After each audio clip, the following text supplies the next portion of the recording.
श्री सद्गुरु महाराज की जय। श्री सद्गुरु महाराज की जय। प्रातः स्मरणीय पूज्यपाद श्री सद्गुरु महाराज के चरणों में कोटिशः प्रणाम। प्रातः स्मरणीय पूज्यपाद की टाइटल गुरुदेव को बिहार सरकार की ओर से मिली हुई थी। अब 5,000 रुपया गुरुदेव पैसे को ठुकरा दिए तो सरकार के द्वारा यह प्रतिष्ठा दी गई है। तो पूज्यपाद हम लोग नहीं हैं, पूज्यपाद तो गुरुदेव है जिनके पूजने से अमृत को प्राप्ति हो जाती। पूज्यपाद वो होते।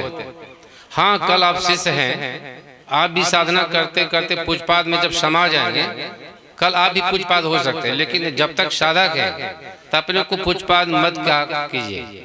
कारण आज हम जिसको देखते हैं बहुत बातें सुनी गई, साथ देते हैं, कल छोड़ के चले जाते हैं। तो वो पूज्यपाद कैसे, जो कभी गुरुदेव के प्रतिष्ठा को बढ़ाते छोड़ते नहीं है, वो पूज्यपाद होते हैं। तो जो पूज्यपाद नहीं बने हैं तो उस पदवी से भागते रहिए। अभी अभी सुने सबसे पहले प्रवीण जी की, क्या नाम है, नवीन, उसका वचन सुने, मुझे याद आ गई कि सुनी समझाई। सुने के बाद समझा जाता है। उनकी माता जिस समय 16 वर्ष की लगभग थे, 87 के दहार में मैं 28 दिनों का लगातार प्रोग्राम दिया था कुम्हारसो भांसी में, जहाँ उनका घर है जिला बेगूसराय। 87 के दहार में उस टाइम में 3 मर्डर्स के गम हो गई थी। कहा बाबा क्यों आ गए? का प्रोग्राम दिया हुआ तो मैं क्या करता, चल रहिए। 28 दिनों तक प्रोग्राम चला और ये लोग सुन समझ करके 50 आदमी को दीक्षित किए। बैलगाड़ी से गढ़पुरा स्टेशन में लोग पहुंचाए 100 आदर। आज उसका रिजल्ट देखते हैं, उनका बच्चा साधु रूप में परिणत हो गया। सुनने समझने का फल यही है कि पुत्रवती जुवती जग सोई, रघुपति भगत जास धन्य है माता, जिसका बेटा राम का भक्त बन गया। तो माता धन्य हो गया। तो माता को भी संकीर्णता मिटा करके विशाल हृदय रखनी है और बच्चे को भी कभी साथ नहीं छोड़ना। कभी कभी बातचीत करते रहते, अध्ययन ये लोग करते रहते हैं, कभी कभी ये लोग ऊब जाते हैं, होगा तो बाबा को भी छोड़ के चले जाए। ये बातें मुझे अच्छी नहीं लगती। आज तुम साथ देते हो, कल तुम छोड़ के चले जाओगे तो कितना बुरा लगेगा। तो साधु वेश में आया ही क्यों? जो कुछ बचा खुचा साधना में थे, कब मेरे पास आओ। तो साधना की शक्ति भी देख के साधना भी आगे बढ़ा दिया। लेकिन अभी इनको कहते तू सहनशीलता प्राप्त कर ले। जो सहता है उसी का बनता है, जो सहना नहीं जानता है उसका सब कुछ बिगड़ जाता है। हमने जीवन में देखा, आप लोग जानते हैं, हम आपके घर के सदस्य हैं, कितने साधु बने, अगल बगल पीछे में देख रहे हैं। जो संन्यास लिया उनको भी नादा सुना दीक्षा हाल में पूर्णियम दिए। ये बगल में जो देख रहे हैं 6th क्लास इनको पढ़ाते थे, ध्यान साधना में पारंगत है उजले वेश में, लेकिन परमात्मा ब्रह्म से बात करते हैं। इस तरह से अनेकों हैं। जिला वार्षिक हुआ था पहाड़पुर मंझुआ में, मैं दांत उखड़वाया था। तो वहां गए, किसी भगत के यहाँ डेरा हो गया। तो कुछ लोग कहा बाबा आए हुए तो बाबा को समय दिया जाए। श्री दीन संत बाबा जो है कहा जाइए भाई जी को 10 मिनट समय दे दीजिएगा, हम जहाँ बैठते बाबा वहाँ बैठे। वहां से हमारे ही शिष्य अजीत बाबा महीनाथ नगर, वो पहले से बैठे हुए थे। ये बगल में जो सुरेश जी है, सुरेश यादव, कहा हटिए ने बाबा यहाँ बैठे, लेकिन टस से मस नहीं हुआ। उस समय उजला में था, वो लाल में था। हमारा ही शिष्य, हमारा ही विद्यार्थी जगह नहीं छोड़ा। तो धन का तजना सरल है, सहस्त्रिया का ने मान बड़ा, सब तजना बड़ा दुर्लभ है। धन को त्याग दोगे, स्त्री को त्याग दोगे, लेकिन मान बड़ाई त्याग करना बड़ा कठिन है। तो जो साधु मान बड़ाई को पी जाता है वही साधु होते। एक बार 78 ईस्वी में अखिल भारतीय सत्संग था बरारी में, मैं वहाँ खड़ा था। उस समय आसाराम बापू भी आए हुए थे, गुरुदेव उनको भी एक कुर्सी दी थी। वहाँ रामजी प्रसाद MP सत्संगी पोस्ट ग्रेजुएट को पढ़ाने वाले खड़े थे। गुरुदेव को क्या कहते हैं, सरकार इतनी बड़ी भीड़, इस सत्संग का नाम अखिल भारतीय नहीं रखा जाए, तुम भी बोलो क्या रखें, का विश्व सम्मेलन। गुरु गदगद थे कि हमारे सत्संग में सारी दुनिया के लोग इकट्ठा हो रहे हैं। जो संत है सारे विश्व को एक परिवार बनाना चाहते हैं, हम शिष्य लोग टुकड़ा टुकड़ा कर दें। जो संत सदगुरु सब संतन की बड़ी भलियारी सबको जोड़ के एक कर दिया।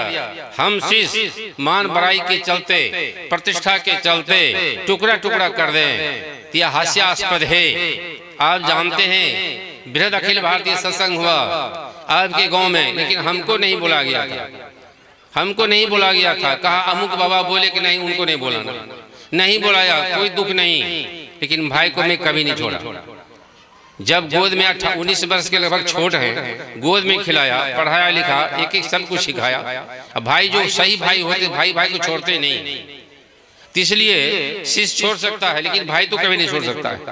तो इसलिए आप लोगों को सलाह यही देंगे कि आप जुड़े हैं तो जुड़ते रहिए, कभी तोड़ने का प्रयास नहीं कीजिए। हम लोग साधना में जाते हैं, गुरुदेव को रोते हुए देखते हैं, पूछते गुरुदेव क्यों रोते हैं, क्यों रोते हैं? तो संत मत को हम जोड़ा, ये लोग 12 बांट कर दिया, 12 पार्टियां बना लिया, 12 जगह जीत जाती है, कोई चंदा देना नहीं चाहते हैं, लोग हंसी मजाक करता। ये लोग तो चरचक्का गाड़ी जाते हैं, हम सब दिन पाँव पैदल जाते हैं, ट्रेन से जाते हैं, ट्रेन में लोगों से बहस हो जाती है।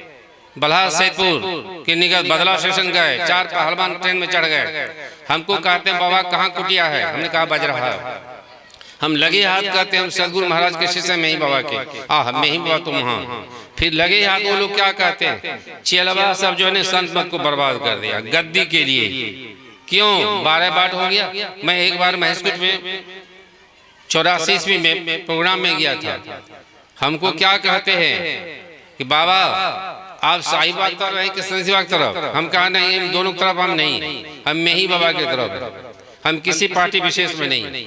कल फिर टूटेगी पार्टी तो आप कहिएगा हरिंदर बात्रा भगीरथ बात्रा है। हम गुरुदेव को कभी छोड़ नहीं सकते, हम गुरुदेव तो हम किसी पार्टी विशेष में नहीं है। इस तरह से पार्टियों बिखरन की आवाज क्यों आती है, क्यों सुनने को मौका मिलता है? अरे मान बढ़ाएगा जब तक नहीं त्यागोगे। हम सीखा था रामकृष्ण महाराज से, उनका एक वचन है, एक किताब हम दे दिए नवीन जी को, यही किताब है, उसमें लिखा था जो संस्था को तोड़ते उसको घोर नरक होता है। गुरुदेव का बना हुआ जो संस्था है उसको कभी नहीं तोड़नी चाहिए, तोड़ने वाले को घोर नरक होता है। हम शिष्य गुरुदेव संस्था को तोड़ दें तो कितना बड़ा पाप लगेगा, नहीं तोड़नी चाहिए, इसका पूरा ख्याल रखिए।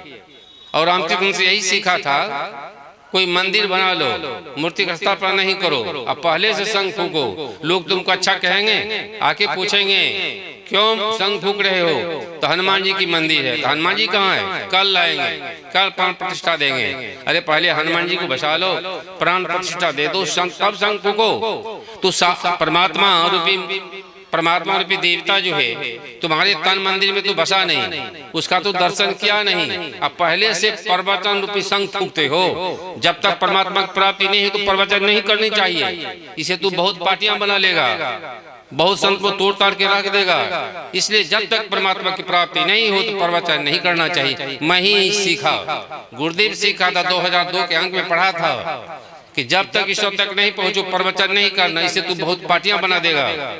आज मैं जीवन में करके उतार के देखा है, किसी को अलग नहीं करता, किसी को विलग नहीं करता, किसी पार्टी में नहीं जाते। इसलिए जोड़ने वाले पर गुरुदेव बहुत कृपा करते हैं, तो जोड़ने का प्रयास कीजिए। आज जो मंच पर आसीन हैं, जो जोड़ने के लिए हैं, कभी नहीं बिछुड़िएगा।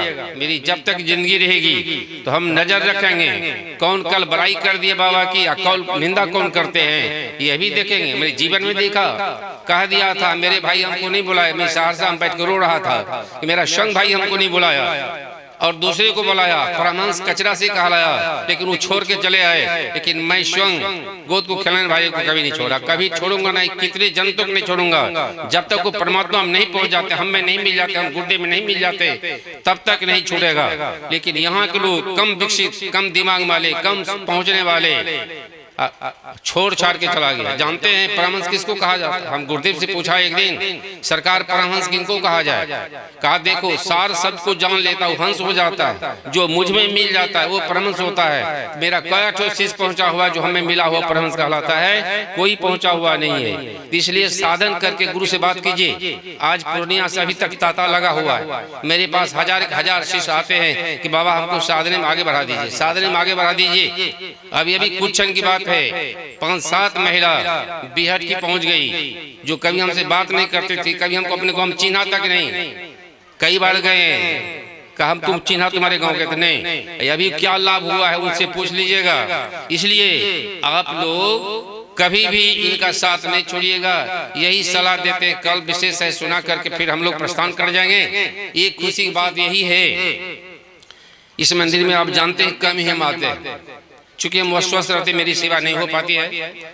लेकिन बगल में एक पड़ोस की युवक है जिनके मेरे द्वारा सब परिवार को ध्यान में बहुत लाभ हो गया है, अब कहा नहीं जा सकता। आशा से बाहर वो हमारे लिए अपने मकान पर ढलिया कर एक हॉल बनाएंगे, मेरे रहने की व्यवस्था करेंगे। अब प्रत्येक जीवन भर जब तक मेरी जिंदगी रहेगी तो 7 दिन का जो शिविर 25 जनवरी से चलेगा, दिसंबर से, तो वो भी अपने घर पर रख दिया कि जब तक आपकी जिंदगी रहेगी तब तक मेरे घर पर आप साधना विशेष के लाते रहेंगे। तो लाभे से तो वो भी लाभान्वित होकर के कहा इतना बड़ा लाभ ध्यान साधना से होता है, जिनकी का साधना नहीं बनता है। हम राष्ट्रपति दुलकाम को लिखा था, नीतीश कुमार को लिखा था, मेरे कॉलेज में भेजिए, हाई स्कूल में भेजिए। बच्चे ज्यादा जल्दी पहुंचते हैं और जब वो पहुंच जाएंगे तो क्या लोग प्रतिष्ठा पाने वाला युवक नहीं होगा तो लजाएगा, शर्माएगा। जो अंधकार में रहेगा वही किसी साधु का विरोध करेगा, जो प्रकाश में जाएगा, सब साधन में जाएगा, वह किसी का विरोध नहीं कर सकता। यही सलाह देते हैं, विशेष कार्यक्रम चलाइए। श्री सदगुरु महाराज महाराज की जय। श्री सदगुरु महाराज की जय।